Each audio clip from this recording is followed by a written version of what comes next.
Welcome to Interview from Mexico. I'm Laura Carlson and I'll be your host as we look at cutting-edge issues from the men and women who know them best, here on Telesur.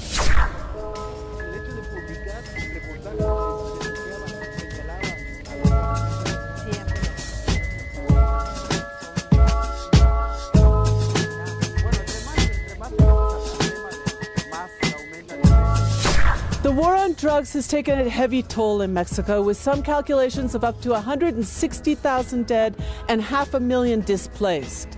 Some editors are now suppressing stories about the violence, as if by not reporting it, it'll go away. But the victims know the awful truth firsthand, and brave reporters throughout Mexico are telling the stories of those victims and sharing through verbal images the horrors to the rest of the world. We're here on this wintry day in downtown Mexico City, and it's a great pleasure to have with us today John Kibler. John is a journalist from the United States who's been working for years following the violence of the war on drugs here in Mexico. He's gathered stories and talked with other journalists and victims of the war and published a few years ago a book called To Die in Mexico. John, welcome to Interview from Mexico. Thanks so much for being with us. No, thanks for the invitation, Laura. John, I know you've been working for over a year now, specifically in the state of Guerrero, even before this crime happened with the disappeared of Ayotzinapa. Do you think, from what you know of Guerrero and the interviews that you've done, that there are specific factors about the state of Guerrero, the poorest state in the country, one of the poorest, that contributed directly to this terrible crime? I do. I think this was sadly a case of a massacre foretold. All of the conditions were there. This is a region of the country where political violence has repeated in a series of cycles for decades, concretely from the 1970s. Take the case as one of the mothers who is now looking for her disappeared son, whose father was disappeared by the army in the 1970s. So you see not only the cycles on the macro level, but on the individual level. I've been looking for the last 2+ years into a case of forced disappearance and torture of a member of an armed group in the state of Guerrero. He was disappeared by military intelligence in 1996, tortured for 4 months, and then escaped. And when he tried to denounce what he had lived through, denounce the torture, the existence of clandestine army bases and police bases where people were being disappeared and still tortured in the 1990s, his story kind of fell on dead ears. It was not a scandal, there were no protests. You know, the stories were published in 1 or 2 papers in Mexico City and then quickly forgotten. And so now we have a case where forced disappearance has become almost semi-privatized, expanded across the country, and now in the state of Guerrero it's become once again the epicenter of this form of state violence. Well, in fact, just recently, the Inter-American Human Rights Commission published a report or a declaration saying that there's a direct link between the continued impunity for the crimes of the dirty wars in the 70s, early 80s, and what's happening today in the state of Guerrero. So this would be kind of an example of that, wouldn't it? I think it's absolutely an example, and it's an example of the direct example of the impunity of the so-called dirty war years, but also of the extension of the dirty war, the quieter years of the dirty war in the 1990s, the transition from a so-called dirty war into a drug war, and all of the impunity, for example, of the last 8 years, hundreds of thousands murdered, or 100,000+ murdered, more than 20,000 officially disappeared, not including the Central American and South American migrants disappeared in Mexico. This absolute cloak of impunity that extends over the violence in Guerrero, but also across the country, I think is directly responsible for the political climate in which people think they can get away with stuff like this. Well, that's interesting. So what you're saying is that rather than 2 periods, problematic periods in history, we're really seeing a continuum of a situation that was never resolved within the state. Absolutely. I wanted to turn to the specific case of Ayotzinapa. Lately, there's been a lot of doubts arising about the particular explanation that the federal government is giving about what happened to the students, both how they were disappeared and what happened to the bodies. You've done a lot of interviews within the state of survivors and of people in the area. Do you think that this is a credible version, or what's your evaluation of the interpretation of the federal government? I think that first the state government's initial supposed investigations and then the federal government's investigations from early October up until the present are ridiculous and absurd.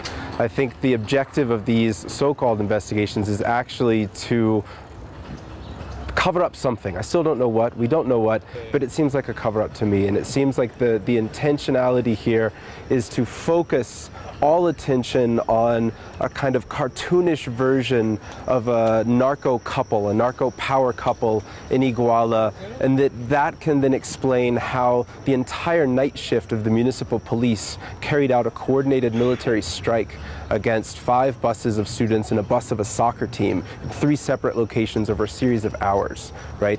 In a region where there's a military base, where there's a federal police base, and where those soldiers and federal police were active, though they did not come to help the wounded and the students who had been taken away or to look for their attackers.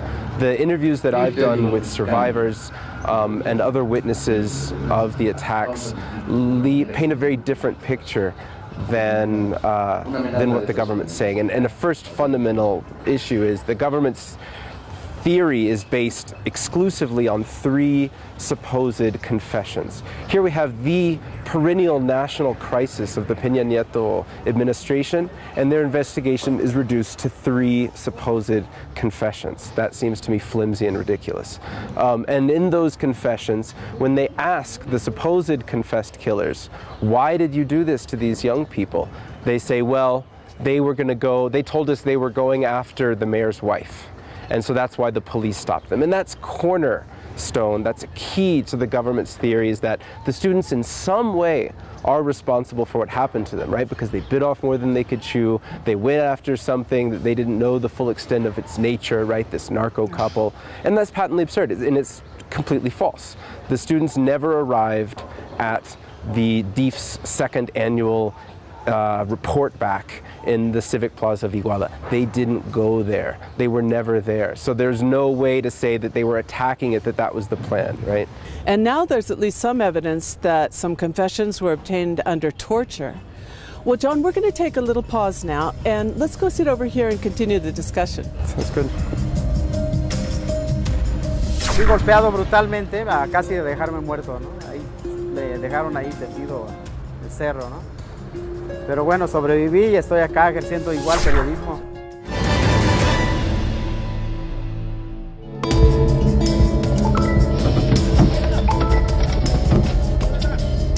Así déjale. Nada más déjale. Pero es así como recibes. We're back with John Kibler, U.S. journalist, and we're talking about the war on drugs and the violence that's taken place since the war was launched at the end of the year 2006 by President Felipe Calderón. John, your book focuses on those first early years of the war on drugs and the violence that happened in many parts of the country. You've talked to many people about that with interviews and on-the-ground reporting. Now President Peña Nieto is telling us that the violence has gone down, that the situation is almost under control. Does your experience bear that out? Is that what you're seeing? Absolutely not. I mean, what we've seen is that largely the violence got moved off of the front pages when Peña Nieto came into office, and it was really you could almost hear the thud of editors swapping those stories off their desks. It happened so swiftly when Peña Nieto was inaugurated. But then the violence starts to creep out of what appeared like a kind of media siege on reporting those stories. With Tlatlaya, mainly, you know, the nation was kind of just rocking to the scandal that the army had participated in the summer execution of more than 20 people in Mexico State, when a week and a half later, police attack, murder 6 people and disappear 43 college students in Ayotzinapa, which has become really, I think, the event in the last, if we include Calderón's 6-year term and the first 2 years of Peña Nieto's in one block together, this has become the event that's most galvanized the nation, that's most awakened rage. It's not the first, it's not the largest in terms of casualties, and it's not the first time that something breaks through the government's discourse. Maria Dávila in Ciudad Juárez, Javier Sicilia in Morelos, but this has really done something different and pulled people out of their slumber of getting used to this kind of violence and well, led people to take to the streets and to demand a significant change. You mentioned almost a prohibition at one time from the federal government on stories about violence, and that there was a period in which those stories kind of went underground, and that now that barrier has been broken. Well, what's been the role of journalists in breaking that barrier? Well, the journalists in Mexico have, I think, actually done a very good job.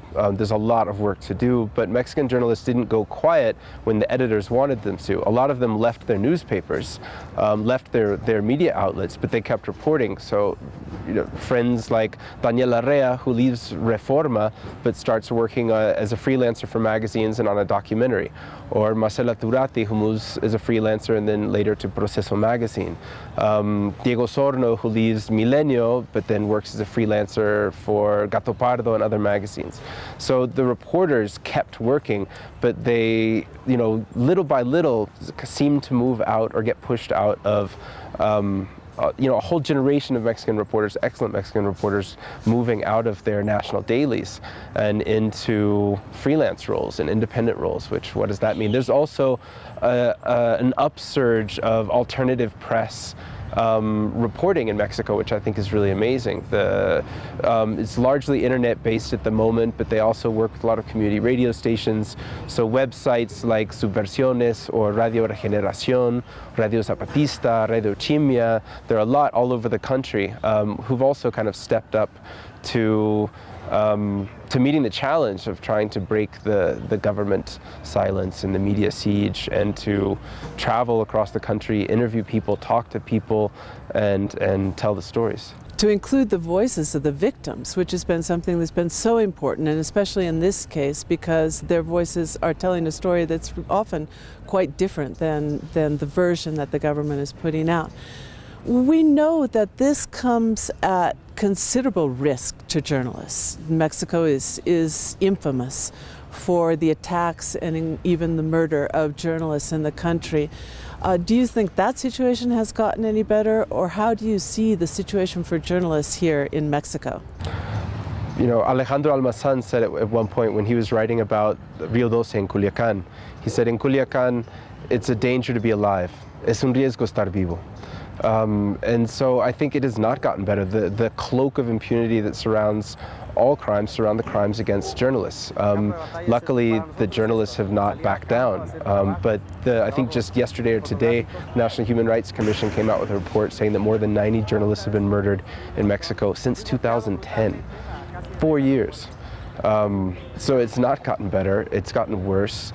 But the organizations that have grown out of this violence, like Periodistas de a Pie or Grassroots Journalists Network here in Mexico City, and branches across the country. In Ciudad Juarez, there's their own Grassroots Journalists Network, journalists coming together and organizing together to try and come up with security protocols, safety issues, watch each other's backs, because sadly there's no one else is doing it, right? So not their editors, not their media companies, and definitely not the authorities.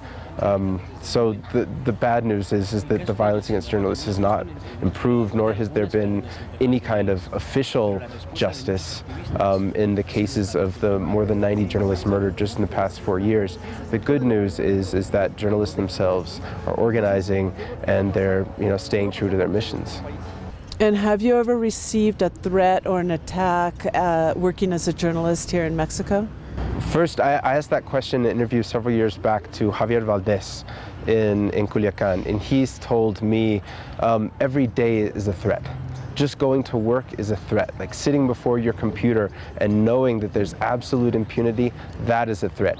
No hace falta que te digan, he told me. It doesn't, it's not, they don't have to come and tell you, because the entire overarching situation of violence and impunity itself constitutes a threat.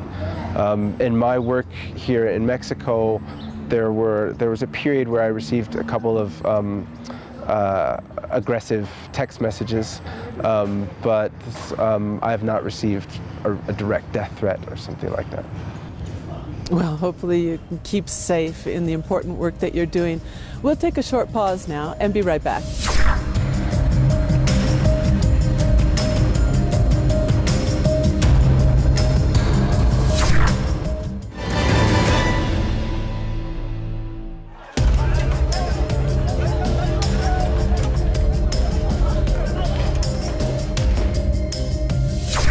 talking to John Kibler, U.S. journalist, about journalism in Mexico, the risks and the violence that surrounds it.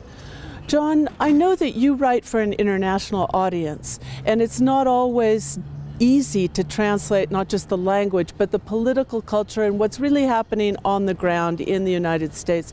What do you think are the important keys to understanding this crisis that we're facing here in Mexico now? I think the main thing is to really listen to people and to be aware of prejudices that exist and to try to suspend them, categories that exist and to try to suspend them. For example, the case in Ayotzinapa, it would be easy to say bus thieves to refer to the students, you know, to refer to their practice of commandeering buses as simple thievery, which is in fact the state's discourse, the state's line. It would be easy, as the majority of the English language coverage initially that I saw referred to the police attack against the students as a clash, as a violent confrontation with police, because the lens that comes from someplace like the United States sees students throwing a few rocks, or reads a story about students throwing a few rocks and getting shot at, and they think, well, they threw some rocks, so it's a confrontation, right? And they don't go there, they don't try and talk to the survivors to ask them what happened, to hear, like, did you go to fight with the police? No, we went to go take some buses. And it's right? so completely unequal. It's so devastatingly unequal. It's like the children in Palestine throwing rocks at tanks. Here they're throwing rocks at heavily armed police with, bulletproof vests and assault rifles. Who opened fire first, by the way.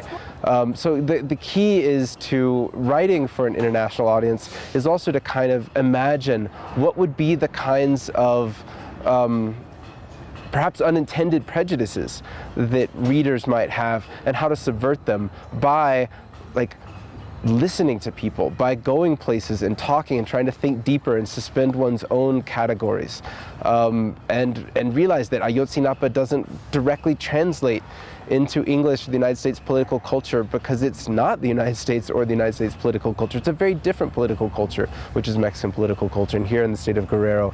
So you have to take a deeper look to try and say, what is the history of this school? Why do they have this, the students have this particular history of student organizing? Why do they take buses? What is that all about? What does that have to do with the fact that it's a teacher's college that depends on, every year of the four-year university depends on students traveling across some of the most inaccessible rural regions of this country to observe classrooms, and they have no means of transportation, right? It doesn't mean that it's the right solution or you agree with it, but you at least try to take a deeper look into the social life of the school.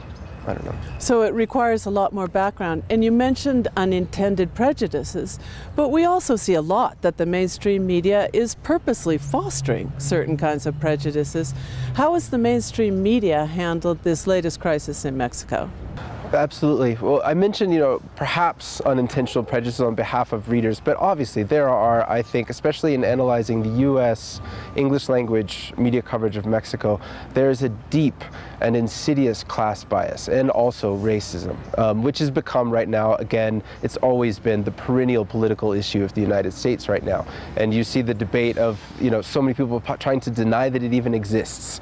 And I think that plays out in the coverage. For example, the fact that initially so many English language news media referred to what happened in Iguala on September 26th as, quote, violent clashes, or, quote, violent confrontations, end quote, between the police and the students. When I confronted one of those reporters on the street in Chilpancingo, why did you use the word confrontation?